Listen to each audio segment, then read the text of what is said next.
It is a good evening this evening. Congratulations, congratulations, congratulations. Today is sweet because in a few minutes I will sign this bill and another New York national precedent will be established. The most aggressive women's equality platform in the nation is going to be in law in this state.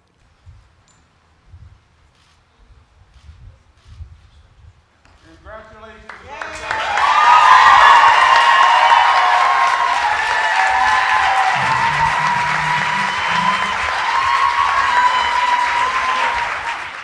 I'm joined by Monsignor Charles Pope. He asked a question yesterday in a column that he wrote for the National Catholic Register, and inviting him to take your calls and to give us his perspective on the governor of New York and what we are now seeing as perhaps one of the most radical pro-death bills I've seen passed.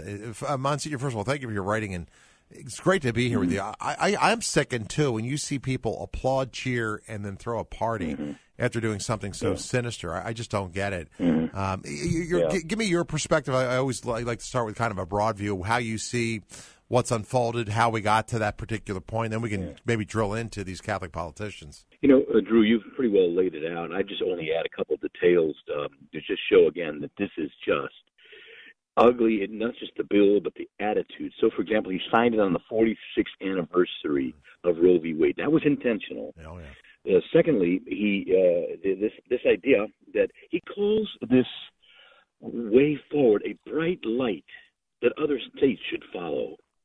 Now, again, this is the utter rantings of Satan himself, who's ranting and raging because his time is short. This is not just, in the past, politicians would kind of shake their head and stroke their chin and say, well, you know, we want to keep abortions rare, but we need to have them illegal so they can be safe. And, you know, this is regrettable. This is over the top. This is celebrating. This is joyful. As you pointed out, this is about as ugly as it gets. And I'm just going to say, one of those bishops, not just for the common good, to be clear about Catholic teaching, needs to get to him and say, Mr. Cuomo, not only should you not be receiving communion, but if you don't repent, you're going to go to hell. You're going to go to hell for this.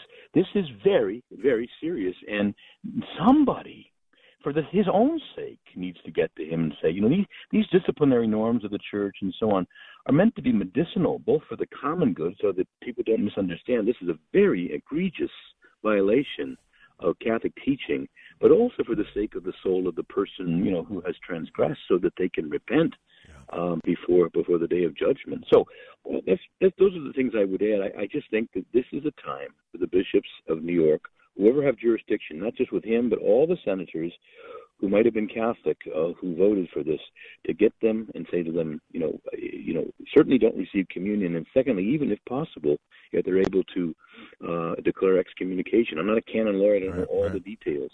Okay, well, that's where I'm coming from. No, it's an important thing. First of all, he's living with somebody outside of marriage. He's passing this law. I mean, you know, and one thing after another. Yeah. You said it so well, because we don't often talk about it. His soul is at risk. I mean, he is jeopardizing his eternity. And you're right. I mean, I'm hoping the shepherds will talk to him and to these other legislators. And I hope you as Catholics, you know, when you go to vote, that you vote according to your conscience. And I hope that's well formed by Catholic teaching. I just have to say, we in the church have got to do better in disciplining and making clear that this simply cannot go unanswered. The bishops of New York have said some things. Oh, they find this saddening. They find this okay. And I agree with all those. Some said that Cardinal Dolan wrote a very good question about what was happened to progressivism. Oh, this is all fine. They rang a church bell in protest, but Drew, you know, we have got.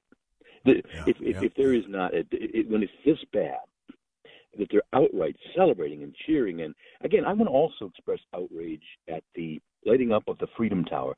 Over 2,000 people died there because they were murdered by terrorists. And now they're lighting that thing up. They're lighting that up to celebrate the death of other human beings in the womb. This is horrifying. This just cannot go unanswered without the strongest canonical penalties possible. And that's where I continue to stand, and I'm asking our bishops, courage. I know it's a hard time in the church, but we will be a laughing stock consider it wholly irrelevant if there is something very strong coming forth from this. Yeah, no, I could not agree with you more. You know, one of the, I guess, spiritual works of mercy is to admonish the sinner, and it's really an act of mercy, in mercy in some respects. It would be nice to see the admonishment of these particular people who are involved in this, whether it's the governor or the elected officials. Well, I think we're all agreed on that, and I would say, as I say, I want to challenge the bishops to do more than, express, their right to express concern and, even outrage, but they have the power here to assess canonical penalties. I think at this point, this is so egregious. The celebratory quality of it and so on shows that they absolutely, for the care of souls, they have an obligation to apply canonical penalties. So they can do more than just say, ain't it awful? Because we're all agreed on that. Sometimes canonical penalties are administered privately, right? And in this case, I almost think you need to do this publicly. Yeah, I agree that generally the first step is to impose them privately. But when a person continues then to obstinately act, who's a public official in such a public way, that a bishop then has, because of the common good, some obligation to say, I have indicated that whoever it is, in this case Andrew Cuomo, is not free to approach any Catholic church for communion in the state or diocese, however, whatever his, you get the idea. I'm all about this fraternal correction. I think we need to call out evil wherever evil is. And I think at this time we really need our bishops to take some leadership. And it's a great opportunity for to really lead. And sometimes it's difficult to do something like this, but in the end, I think good will come from it. I am sad to say I believe Satan is inspiring this kind of stuff, because when God's up to something good, Satan goes after the babies. Think of Moses, think of Jesus when he was born. Wow. So there is something satanic behind it, but all the more reason the church has to. I know we're in a compromised position, but we have to. I remember a few times when my parents had maybe not handled something perfectly, but they had to come, look, I understand you're upset with me about this other thing, but that doesn't mean you're not getting up tomorrow and you're going to school whether you like it or not. Well said. They had to stay. They had to stay in the conversation, even if they were imperfect. The same with our bishops. Yeah, well, Monsignor, first of all, thank you for your eloquent writing and your strong defense of the faith. I really am grateful for all that you do. People want to read your latest article. Best place, National Catholic Register? Yeah, or they can also go to MonsignorPope.com. That's a better place, MonsignorPope.com. Be sure and check that out.